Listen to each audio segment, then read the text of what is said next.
Y si hemos considerado ayer el indicio, si hemos considerado ayer el indicio y si hemos considerado la importancia de los órganos de prueba, que desgraciadamente en México algunos, algunos directivos, no procesalistas, no penalistas,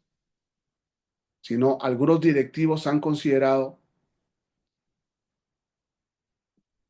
equivocadamente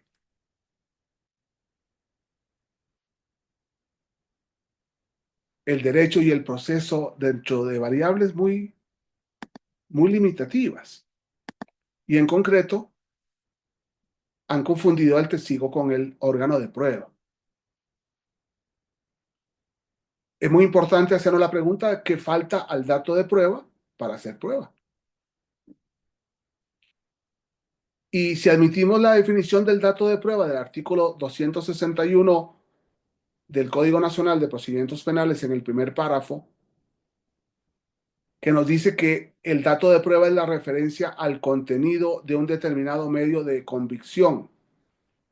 aún no desahogado ante el órgano jurisdiccional, que se advierta idóneo y pertinente para establecer razonablemente la existencia de un hecho delictivo y la probable participación del imputado.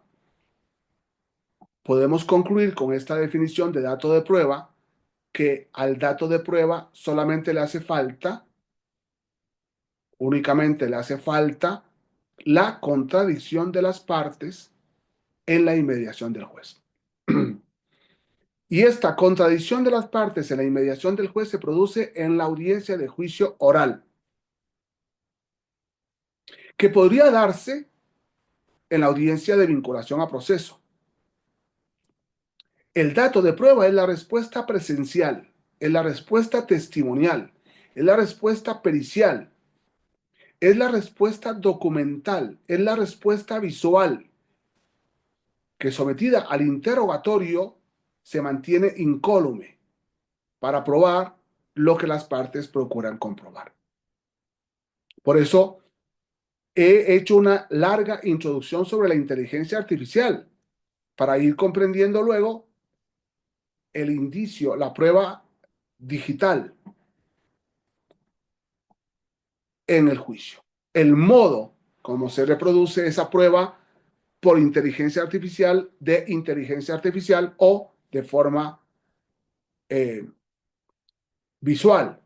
No deja de ser importante entonces construir en y desde el indicio y por ende la custodia del lugar de los hechos y la función del primer respondiente, que ya hemos confundido al primer respondiente con la policía de investigación y ya hemos confundido el IPH del primer respondiente con el informe policial, el procesamiento del lugar del hecho, del lugar del hallazgo o lugar de intervención, y por tanto las diferencias entre la policía preventiva, administrativa, de investigación y servicios periciales, como podemos leerla en el artículo 131, fracción octava del Código Nacional de Procedimientos Penales: lugar del hecho, lugar del hallazgo o lugar de intervención, y la función de los criminalistas de campo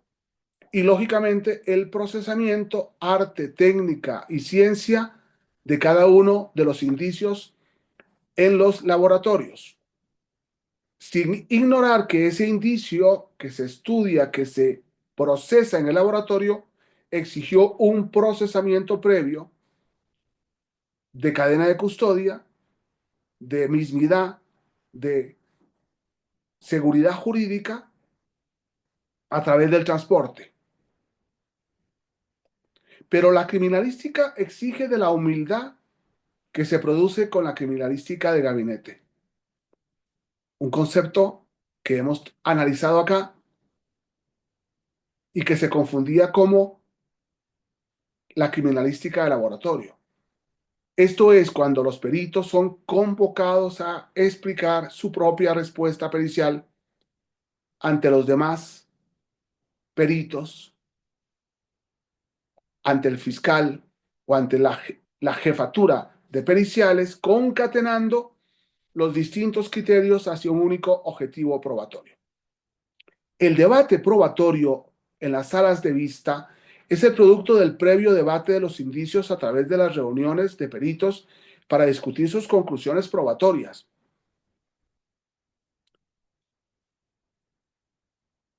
Casi siempre el fiscal llega a juicio